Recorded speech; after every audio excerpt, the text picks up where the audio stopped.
¿Qué tal, chicas y chicos? Bueno, en esta nueva microclase vamos a tratar de analizar algunos puntos que forman parte de nuestro programa en la unidad 4, que tienen que ver con la situación del medioevo, del derecho canónico y alguna conformación del derecho en España que nos parece muy interesante de remarcar.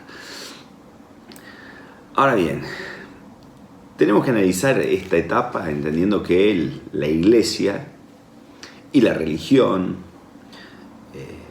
es decir, el cristianismo, a partir de su adopción en Roma como religión oficial, se produce un cambio de paradigma total que va a generar modificaciones muy grandes en toda Europa.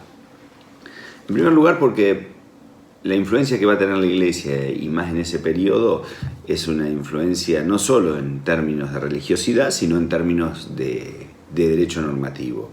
De allí que el hecho de que se haya convertido en el culto oficial romano generara que muchas de las leyes romanas que existían hasta ese momento debieran humanizarse y modificarse. De allí que tengamos que marcar como punto sustancial para analizar esto lo que es la adopción del cristianismo como religión romana. A partir de ahí, a partir de la influencia de la religión y de la Iglesia, lo que aparece en escena es la creación del derecho canónico. Derecho canónico que además para nuestra legislación va a tener una gran influencia, porque el derecho canónico es el que va a insertarse en España, va a marcar fuertemente el derecho español, y ese derecho español es el que vamos a recibir nosotros en América, y de hecho vamos a encontrar algunas legislaciones que estuvieron vigentes hasta bien entrados los años después de la independencia. ¿Qué es esto del derecho canónico? ¿A qué apunta? Como bien dice la guía para que puedan analizar el tema, canon viene de la palabra griega canon, que significa caña, vara o regla, es decir, describe las reglas a usar por un carpintero, un diseñador, y es el nombre con el cual la Iglesia decide llamar a sus normas, es decir, esos cánones, esas reglas que va a tener la Iglesia en el marco del Imperio Romano para funcionar. Y ustedes tienen que pensar primero en lo que fue la República Romana, lo que fue el Imperio, con un tamaño que abarcaba prácticamente Europa. Y eso mismo que nosotros marcamos con la codificación, la necesidad de generar normas escritas para distintas costumbres y demás, ocurre también con relación a lo religioso.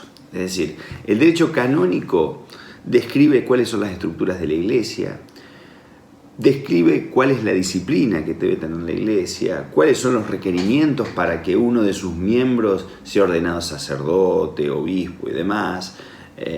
Y además, en esos conceptos de orden y disciplina, nos va marcando pautas fundamentales para lo que es la vida de la Iglesia, el funcionamiento de la misma, su misión de evangelización y además reglas que todos aquellos que forman parte de la religión católica deben respetar. Es decir, tenemos aquí una especie de código que se aplica a los que son estrictamente miembros de la Iglesia, como también a los fieles, es decir, a aquellas personas que profesaban la religión católica, lo cual era mayoritario en esos términos. ¿Qué ocurría? La expansión de la Iglesia además había generado que existieran tantas interpretaciones como iglesias, como sacerdotes. Entonces eso generaba un conflicto y necesitaba la Iglesia, que estaba consolidando su poder tener esos cánones que le permitan, a través de esa creación de derecho, ordenar toda su estructura. Porque además, no nos olvidemos que en todo este periodo se da el desarrollo y el crecimiento del feudalismo. Y marco algunas cuestiones que son, me parece, interesantes para ver. En cada territorio feudal, donde los conceptos de vasallaje, fidelidad, beneficio eran los que regían, El señor feudal había terminado siendo el que incidía en la vida de la iglesia, el que designaba al sacerdote, el que fijaba si se cumplían los deberes parroquiales o no, con lo cual ocurría que en muchos territorios el señor feudal pasaba a tener más influencia sobre esa parroquia, sobre esa iglesia, que la iglesia como poder centralizado.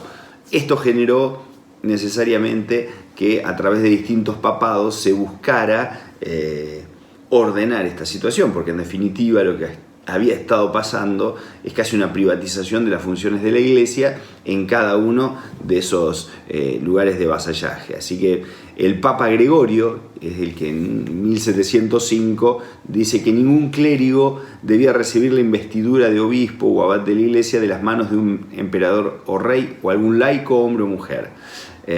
Y se marcaban todos esos criterios que debía tener alguien para ser considerado obispo, sacerdote y demás. Cuestión que incluso generó muchas disputas, que después generó otros documentos religiosos para ordenar esto. Pero lo que tenemos que entender entonces es que el derecho canónico pasa a ordenar toda la vida religiosa, la vida de la iglesia como estructura de poder que se ha ido desarrollando, que se ha ido expandiendo. Pero además, ese derecho canónico marca pautas de conducta que va a influir ¿en qué? En las legislaciones que cada uno de los estados, vamos a ver en la próxima etapa, se van a ir formando. Condiciona claramente en la formación de los estados el derecho canónico.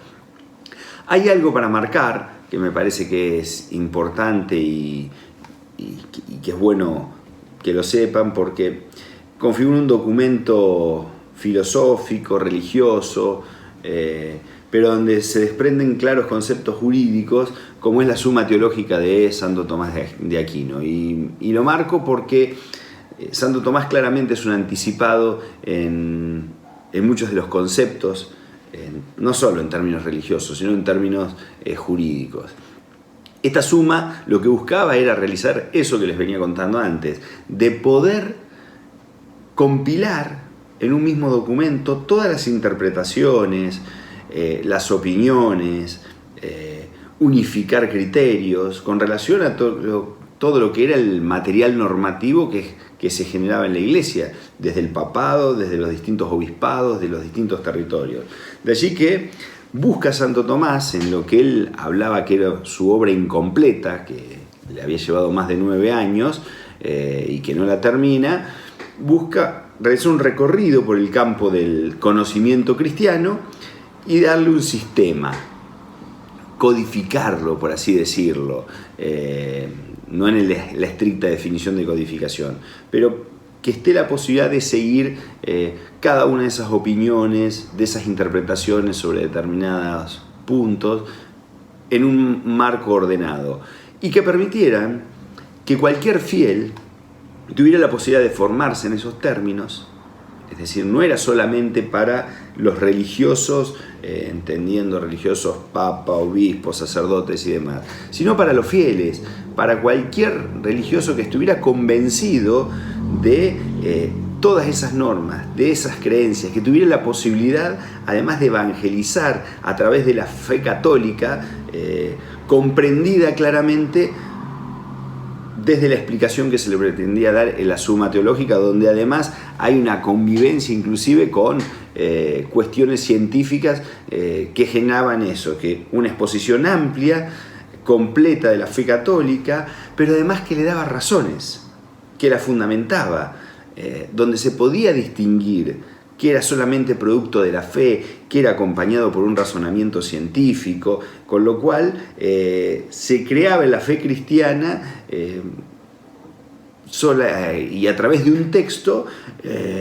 la posibilidad de que todos pudieran ser intérpretes de la misma y conocedores de la misma. La verdad que era una obra claramente de avanzada. Y les voy a marcar brevemente 2 o 3 puntos que me parecen interesantes porque son esos puntos de avanzada. La Suma Teológica de Santo Tomás nos habla por primera vez del bien común.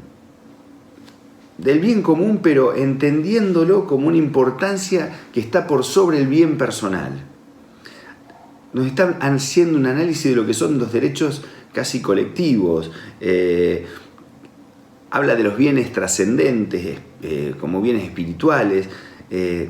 Son conceptos que incluso coinciden con Aristóteles, pero están marcados en forma muy preclara en esta Suma Teológica. Si bien en esta obra no habla de ley, hay detalles que son para marcar, porque diferencia, dice que la ley no es el derecho mismo, habla de la discusión entre razón y derecho, deja una definición de lo que es la ley humana o la ley positiva, diferenciando lo que es la costumbre, la ley escrita, pero además habla del concepto estrecho entre la relación que debe haber con la ética y el derecho natural, contrapone esto que a veces no se da con la ley escrita. Nos habla de derechos humanos, es decir, algo que para Aristóteles, como filósofo a seguir claramente y que marcara la época anterior, no había sido concebido, pero sin embargo Santo Tomás nos habla de derechos humanos y nos resalta la dignidad de la cual es poseedor el ser humano, dice, y en la cual tienen su fundamento estos derechos. La verdad que marca todo un punto adelantado, de allí que me parece interesante marcar eso de la Suma Teológica. Toda esta influencia del derecho canónico, a donde termina generando o teniendo su base en lo que es el libro de las 7 partidas. Las 7 partidas es la creación del derecho español de la época de Alfonso el Sabio, que da todo un método relacionando los distintos ámbitos de ese derecho, donde nosotros podemos ver algunas cuestiones, que destaca como primera fuente la costumbre, la respeta, la costumbre además de los pueblos extranjeros, porque estaba basado en lo que eran las leyes de Castilla y Aragón como concepto que englobaba a todo este nuevo derecho español y permitía la posibilidad de expansión del mismo. Marca como fuentes fundamentales de estas 7 partidas las fuentes romanas, el derecho germánico y el canónico, pero además reconoce, y esto es lo interesante también, lo que son los antecedentes del derecho musulmán, del derecho judío y lo que es el derecho francés e italiano. Tiene claramente las 7 partidas de Alfonso el Sabio, un concepto totalizador, como tenían muchas de las normas que se sancionan en esa época, entendidas como la posibilidad de expansión territorial, ¿no? Estas 7 partidas terminan siendo la fuente más importante del derecho de la época, y además de las fuentes citadas, las que se destacan en forma más importante son la costumbre y el derecho de Justiniano. ¿Qué es importante analizar acá? Que lo que se buscaba era conseguir una cierta uniformidad jurídica en el reino. Como siempre, cada vez que nosotros encontramos la posibilidad de codificaciones, de conformaciones normativas de este tipo, lo que se busca es la uniformidad legal para interpretar y solucionar los distintos problemas. ¿Y por qué es tan importante el libro de las 7 partidas? Bueno, es tan importante porque su influencia se derrama en todo lo que es el derecho español en los años siguientes, pero además se va a derramar en América. Y nosotros vamos a encontrar con que muchas de las normativas de las 7 partidas van a incluso aplicarse durante muchos años posteriores, como les decía hoy, a la independencia americana. Brevemente y para terminar, ¿en qué se dividen las 7 partidas? Hablan de derecho constitucional, civil, mercantil, penal, hablan de derecho procesal. La partida primera hace referencia a las fuentes del derecho, trata la ley y la define y apunta cuál es el contenido, y además divide lo que son las leyes canónicas de lo que son las leyes seculares o civiles, es decir, encontramos una primera norma que divide la cuestión religiosa de la cuestión de los civiles, cuando nosotros hasta este momento veníamos viendo que todo esto se entremezclaba. Bueno, acá tenemos una diferenciación muy clara que se da en la partida primera. Una partida segunda, que se refiere al poder temporal, cuáles son los tiempos que tienen de vigencia los mandatos de los reyes, de los emperadores, regula todo lo que tiene que ver el derecho público, hace distinciones entre lo que es el poder espiritual y el poder temporal y establece todo lo que son las normas de derecho político. Fíjense que se trata de los derechos y deberes del rey para con Dios, el pueblo y la tierra, y los derechos y deberes del pueblo para con Dios, el rey y la tierra. Es decir, contempla derechos entendidos como deberes a realizar, obligaciones, pero también facultades. Me parece que marca también otro avance importante de lo que venía siendo el derecho hasta ese momento. La partida tercera habla de lo que es la justicia y la administración de justicia, lo que es la organización. La partida cuarta es todo lo que tiene que ver con el derecho de familia. Acá habla de matrimonios, quiénes son sujetos de derecho canónico, qué son las esponsales, nos habla del régimen de patria potestad, nos habla de un régimen de esclavitud y la reconoce como la más vil cosa de este mundo, es decir, hay una sanción y un pensamiento claro en contra ya de la esclavitud, diferencia lo que es la filiación legítima y ilegítima, entre otras cuestiones a marcar. La partida quinta se refiere a los actos jurídicos y los contratos que puede realizar cualquier persona humana durante el curso de su vida. Define claramente lo que es el derecho privado. La sexta nos plantea el derecho sucesorio, cómo se va a producir ese derecho sucesorio, cuáles son las cuestiones que se deben considerar. La séptima es todo el desarrollo del derecho penal, procesal penal y todo lo que tenga que ver con el ámbito de delito. Es decir, las partidas imitaban, en cierta manera, a los digestos y a los decretales que venían del derecho romano y conformaban a través de distintos títulos una organización global de todo el marco del derecho, que van a regir, como les decía, hasta muchos años después de la independencia durante América. ¿Qué puedo, para terminar y para que ustedes puedan profundizar, decir con relación a todo esto? Claro es que la Edad Media generó toda una serie de acontecimientos históricos que marcaron el derecho europeo y que tuvieron consecuencias de todo lo que es el derecho moderno. Muchas consecuencias que inclusive aún persisten.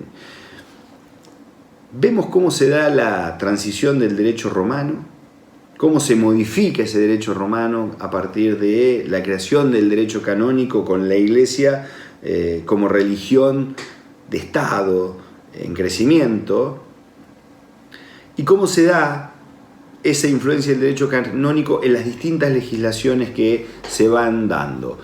Pero con una cuestión que me parece que es importante marcar.